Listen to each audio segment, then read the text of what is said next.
Forget Jeff Bezos and Elon Musk. Let's go way back into history and introduce you to Marcus Licinius Crassus, the richest man in Rome in 60 BC. Bet you didn't know there were billionaires back then, as printing money wasn't even a thing, and there was no Forbes estimating the ancient billionaire's wealth. But as Cersei Lannister once said in Game of Thrones, power is power. That's all you need to know about how Marcus became the wealthiest man in ancient Rome. The Roman Empire was the most powerful economic force that has ever existed. Throughout the empire, there were regional markets, but the idea of marketing didn't exist, and there wasn't an entrepreneurial environment. What did exist was a culture of greed, all about becoming wealthy, that continues today. No offense to the current mega billionaires.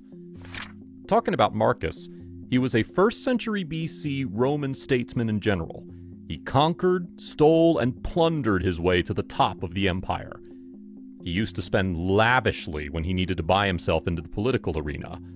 He had already become wealthy through the slave trade, and used his money to gain power amongst the ruling class. When Marcus Licinius Crassus was alive, you didn't have to be born rich. You could make yourself a lot richer by becoming politically powerful. And his life is proof. So how rich was Crassus? Money was the greatest love of his life. Given that when he lived was over 2,000 years ago, it's hard to translate his wealth into modern currencies, and estimates differ by magnitude, from billions to trillions of dollars worth. One conversion put his modern figure somewhere between $200 million and $20 billion, which could have easily landed him in the current list of top 200 billionaires of the world, if not 100. He got his wealth through 3 major means: slave trafficking, production from silver mines, and manipulative real estate purchases. One of Crassus's most valuable assets was his enslaved workforce, consisting of more than 500 people. Many people considered his workforce more valuable than his silver mines or farmland. Crassus educated them for various roles, such as secretaries, goldsmiths, stewards, and servants. Some were even trained to become architects and masons, who could repair and rebuild damaged properties with little expense. And thus, they were the pawns helping Crassus build his real estate empire. With no luxury cars and fancy restaurants back in the day, let's find out where he used to spend the crazy money he collected. He used to lend money. As unbelievable as it may sound, Crassus was quite generous while lending money. That too, without any interest. This does not look like a scheme of a person who would want to become rich, but surely Crassus saw something in it. So how did lending money help him? It actually served a far greater political purpose. The status of a Roman citizen was determined by the number of clients who depended on him. So, lending money to a promising patron could prove to be a good investment. He just expected a full payment of the loan by the end of the specified time, and that's fair. Also, he used to donate 1/10 of his wealth to the cult of Hercules, and gave enough supplies so that each citizen could be fed for 3 months. Many of his friends knew him as kind and generous. He spent on real estate. Crassus's keen eye for business and instinct to plunge on any opportunity to multiply his money led him into an extremely dubious moral territory. His life was fueled by jealousy, conspiracies, and manipulation. It's a wonder his life story hasn't been chosen for a Hollywood historical crime drama yet.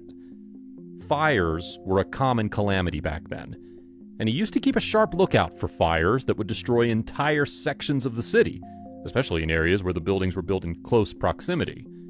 When a block burned down, owners of the nearby buildings would then sell their own for fear of collapse, and Crassus would swoop on the easy money.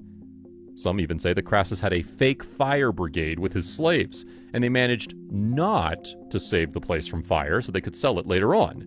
So possibly the world's first fire brigade wasn't created for a selfless cause at all.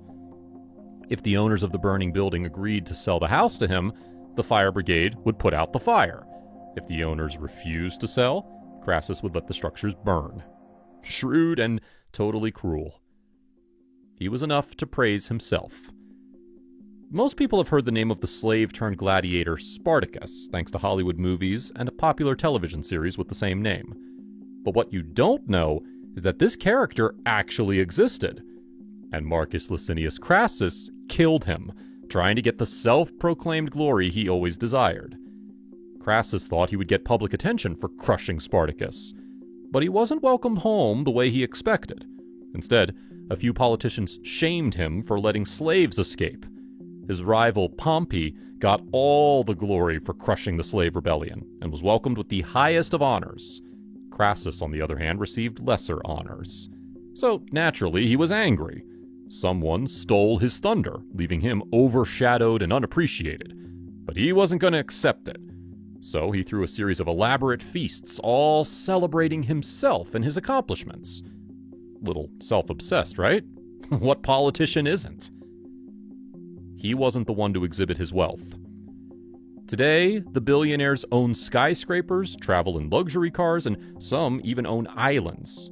With this amount of money, you'd expect Crassus to have a big mansion and probably gold-plated crockery. But that wasn't the case. Crassus's love of money was never about public displays of wealth. Rather, it was about power. He lived in a very modest house with one table. But everyone knew that behind the doors lived a man who owned most of Rome. The family might have lived modestly, but they enjoyed a good social stature. People relate Marcus with a very famous politician we know today. An ambitious, power-hungry politician feeding on real estate, maybe manipulating the public, going behind his wife's back to get associated with extramarital scandals, bad decisions, and constant bad decisions. Does this remind you of someone of the current age? Let's guess. You need a hint? We will make America great again. You get it now, right?